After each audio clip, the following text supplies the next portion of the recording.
t'as peur de déranger, t'as honte d'appeler. Ils vont s'en empêcher en fait de passer un appel alors que c'est peut-être très important. Pourquoi ne pas appeler et les pompiers et le SAMU? Eh bien tu préfères mettre en danger la santé des personnes qui te sont très chères. Bonjour à toi, alors je fais une vidéo urgente aujourd'hui qui va probablement retarder la publication de mes autres vidéos, donc des formats shorts que je poste sur Instagram et sur YouTube parlant de contenu médical. Si vous ne me connaissez pas, je suis étudiante en médecine et si tout se passe bien, l'année prochaine je commence mon internat. Et j'estime que la vidéo que je fais aujourd'hui est quand même très importante. Beaucoup de personnes se demandent quand est-ce qu'il faut appeler les urgences, est-ce qu'il faut appeler le 15, est-ce qu'il faut appeler le 18, sont un peu perdus et ils savent pas pour quelles raisons, demandent même s'ils doivent s'empêcher en fait d'appeler les urgences, et donc j'ai décidé de faire cette vidéo pour répondre à quelques-unes de ces questions. Et pour le coup, pour moi ça tombe vraiment à pic dans le sens où j'ai dû passer un appel au 15 puis au 18 pour quelqu'un, donc on va garder l'anonymat de cette personne et garder également l'anonymat de la raison pour laquelle il y a ce passage aux urgences. Mais c'est un peu confusing, en fait on sait pas trop ce qu'on doit faire, les choses à faire, les choses à ne pas faire. Alors déjà si ta réaction devant une situation qui te semble en fait urgente, bah toi-même sans savoir si c'est urgent ou pas, tu t'es dit bon, franchement j'ai pas envie de déranger en appelant les pompiers ou le SAMU, donc ouais ça va passer, on verra bien. Ça c'est vraiment un très mauvais réflexe, une très mauvaise façon d'agir. On pas peur de déranger quelqu'un, des professionnels de santé qui sauront te dire si oui ou non c'est une urgence ou pas, et si c'est le cas qui sauront te prendre en charge. Eh bien tu préfères mettre en danger la santé des personnes qui te sont très chères, comme ta maman, ton papa, ton mari, ta sœur, ton frère, tes amis, enfin, ça peut être n'importe qui. Et ça, vraiment pour moi, c'est un raisonnement débile. Je peux comprendre, bien sûr, parce que moi-même ça m'est déjà arrivé, que quand on se prend souvent cette remarque par des professionnels de santé, que ce soit t'as appelé, disons les pompiers une fois, ou le SAMU, ils sont passés chez toi, et en fait ils t'ont dit mais pourquoi vous n'êtes pas directement allé aux urgences, ou pourquoi vous avez pas pris rendez-vous pour demain, voilà, avec des réflexions comme ça. T'as peur de déranger, t'as honte d'appeler, mais franchement, on s'en fout d'avoir honte d'appeler, de se faire humilier publiquement ou quoi que ce soit, c'est pas ça le problème là. Le problème c'est que tu penses que quelqu'un a un problème de santé grave là actuellement et qu'il faut agir en urgence. Peut-être que tu te trompes, mais si tu te trompes, on s'en fout. Il faut essayer déjà. Donc on va voir un peu les différentes cas de figure où il faut peut-être se déplacer, appeler. De toute façon, moi le conseil que j'ai à te dire, si pour toi t'as l'impression que ta santé est en danger ou que la santé de l'un de tes proches est en danger, appelle le 15 ou appelle le 18. Le 18 ça peut être plus rapide, eux-mêmes peuvent appeler le 15 par la suite. Ça c'est juste pour te dire, ne fais pas le petit coincé qui n'a pas envie de passer d'appel et qui a peur de se taper la honte, qui a peur de poser des questions. Ça on s'en fout, ça tu le gardes pour toi. Là actuellement on veut que tu agisses, c'est tout. Et l'inaction, ça c'est quelque chose de vraiment horrible. Bah, si tu ne savais pas, pourquoi pas, mais quand t'as l'information et que tu n'agis pas, bah pour moi vraiment l'inaction, je me dis mais... Surtout si t'es en mesure d'agir, tu sais parler, tu as une bouche, les gens ne vont pas te tuer, ne vont pas te frapper quand tu leur poses une question. Il y en a qui vont peut-être, on va dire, te regarder avec mépris, avec dédain, mais ça, on s'en bat les... Alors déjà, si t'as un problème de santé urgent, je sais pas, un mal de crâne vraiment brutal ou des maux de ventre vraiment atroces, soit tu arrives à te déplacer aux urgences, quelqu'un t'accompagne, vous allez ensemble aux urgences, c'est top. Si la personne peut te conduire aux urgences, c'est top. Je pense pas que ton état de santé te permet de conduire, voilà, jusqu'aux urgences. Maintenant, si ton état de santé ou l'état de santé d'un proche est gravement en danger, ou tu penses en tout cas que son état de santé est gravement en danger et que tu ne peux pas la conduire jusqu'aux urgences, ou qu'en fait tu ne dois pas la conduire aux urgences, par exemple une personne qui va avoir une douleur thoracique, une douleur au cœur, elle n'a pas le droit de se déplacer. Vaut mieux qu'elle reste allongée dans un endroit calme, rassurée, que là de conduire toute seule et d'aller se déplacer jusqu'aux urgences à côté et finalement d'aggraver son état. Donc voilà, il y a des situations comme ça où on ne sait pas si il faut se déplacer. Donc quand on ne sait pas, bah là vaut mieux appeler. Vous appelez le SAMU, donc le 15, vous aurez un médecin régulateur au bout du fil qui vous posera des questions. Donc tu te prépares en donnant l'identité de la personne, l'âge, la raison de l'appel et également l'adresse. Et le médecin régulateur, en fonction de ce que tu viens de raconter, peut t'envoyer les pompiers ou bien le SMUR qui est ce fameux camion bien équipé avec tout le matos nécessaire ainsi que des médecins. Donc le début de la prise en charge peut déjà commencer dans ce camion-là, le temps qu'on te transporte jusqu'aux urgences ou dans un hôpital à côté. Et parfois Parfois, on peut même te proposer une consultation avec un médecin, c'est-à-dire que peut-être que c'est pas très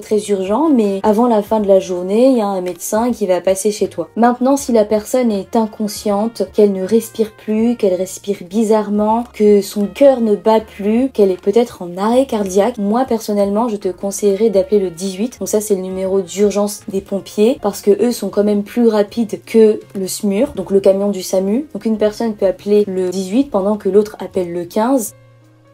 Et puis de toute façon, les informations sont transmises, donc il n'y a pas de problème à ce niveau-là. Tu vas pas déclencher l'arrivée de quelqu'un sans avoir prévenu l'autre. Donc il n'y a pas de souci à se faire. Et puis ça, c'est pas ton problème, d'accord? Tu vas pas créer un bug dans le système ou je ne sais quoi. Donc toi, t'appelles le 18, tu demandes à quelqu'un d'appeler le 15, ou bien les pompiers peuvent appeler le 15 par la suite. Et ça, c'est hyper intéressant, hyper important dans le sens où, dans une situation d'arrêt cardiaque, par exemple, ils ont un défibrillateur avec eux. Pas besoin d'attendre 30 minutes avant d'avoir un défibrillateur. Il y a des gestes d'urgence qui peuvent être faits très rapidement par les pompiers, ce qui peut être retardé si tu as appelé uniquement le SAMU qui ensuite va appeler les pompiers. Et donc là, il y a quand même un délai. Et moi, je trouve ça quand même assez dommage parce que dans les journées de premier secours, voilà, les trucs du style, on nous dit problème de santé, t'appelles le SAMU. Pourquoi? Parce que les pompiers, à la base, leur métier, c'est d'éteindre le feu. Mais de toute façon, si t'as bien remarqué, même si t'appelles le SAMU, moi personnellement, j'ai toujours vu ça, il y a quand même le passage des pompiers. Donc, quand c'est plus rapide, pourquoi ne pas appeler et les pompiers et le SAMU? C'est pas débile. C'est même très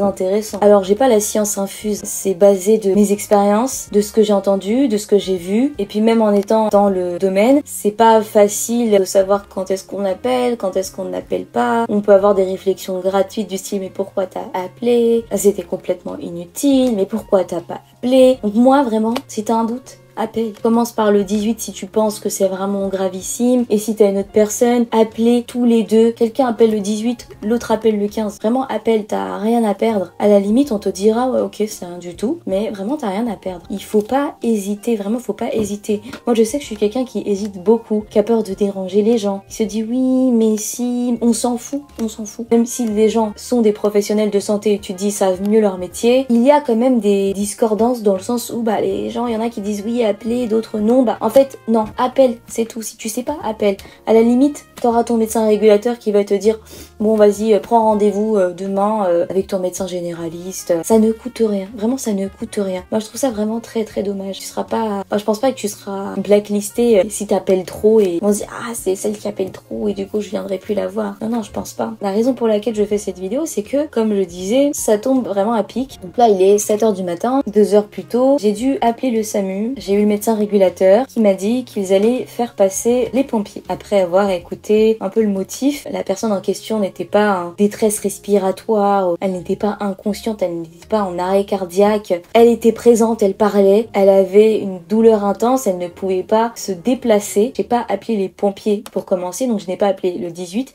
mais j'ai appelé le 15 et j'ai eu un médecin au téléphone. Donc déjà, ça a pris à peu près un quart d'heure pour qu'on décroche l'appel. C'est quand même assez lent dans le sens où, vous voyez, là c'était une personne consciente qui avait super mal, alors que si c'était une personne totalement inconsciente et qui est en arrêt, ça aurait été en fait la panique totale. Et 15 minutes, 20 minutes, c'est vraiment trop. Donc à ce moment-là, je pense que ce qui aurait été plus judicieux, si c'était ça le contexte, serait d'appeler plutôt les pompiers. Déjà, si tu sais faire un peu les gestes de premier secours, commencer, demander à quelqu'un d'appeler, quelqu'un appelle le SAMU comme j'ai dit juste avant, ou bien les pompiers quand ils arrivent peuvent appeler le SAMU. D'ailleurs, il y a un autre numéro d'urgence de l'Union Européenne, parce que 18, 15, ce sont des numéros d'urgence en France. 112, c'est de l'Union Européenne. Donc tu peux également appeler le 112. Moi personnellement, je n'ai jamais appelé le 112. Bon là, je me suis un peu égarée et donc pour revenir là-dessus, et comme je disais, j'habite dans un coin un peu perdu. Ça faisait quand même un bout de temps, plus d'un quart d'heure, et donc j'appelle les pompiers pour demander si l'adresse a bien été communiquée ou pas. Savoir en fait s'ils se sont perdus quelque part. Je les ai appelés, ils m'ont dit si ils sont là, ils ont la bonne adresse. Et là ils arrivent et ils me posent les mêmes questions que j'ai eu quand j'étais en appel avec le médecin régulateur. Et là l'un des pompiers me demande pourquoi vous avez appelé les pompiers, vous aurez pu appeler une ambulance privée. Et je lui dis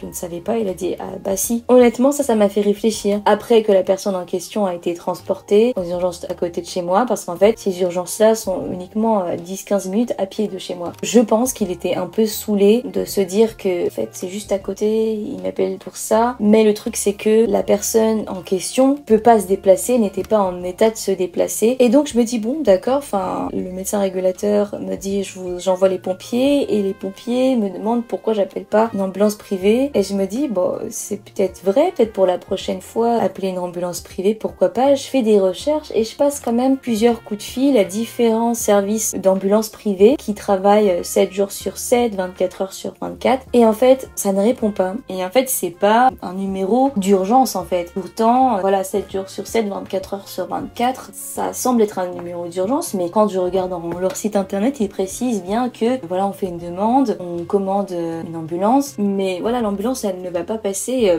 là tout de suite comme ça en un claquement de doigts. C'est pas aussi rapide que les pompiers, et surtout les services qu'ils proposent, c'est surtout je vous transporte vers l'hôpital parce que vous avez un rendez-vous, de l'hôpital je vous accompagne chez vous pour la chimiothérapie, pour la dialyse. Voilà, c'est pas vraiment pour une situation d'urgence. Après peut-être que je me trompe, je me dis mais même étant en études de médecine et sachant aussi que juste avant le médecin régulateur me dit qu'on vous envoie les pompiers, bah j'ai eu un moment de doute. Je me suis dit ah oui c'est vrai que c'est peut-être pas si urgent que ça, donc c'est vrai que fallait peut-être pas les appeler, peut-être que je suis en train de les déranger et que c'est peut-être normal. Voilà, tout un tas de réflexions qui te fait un peu réfléchir. Non, ça ne sert à rien. Déjà, avec du recul, là, je me dis, bon, c'était un peu déplacé quand même. Voilà, vous êtes là, vous êtes venus, les pompiers sont venus. Donc vous êtes là, alors vous pouvez la transporter jusqu'à l'hôpital. Et ça, vraiment, ce comportement, je trouve ça quand même très petit pour des professionnels de santé. Ah, parce que c'est pas du tout pro. Après,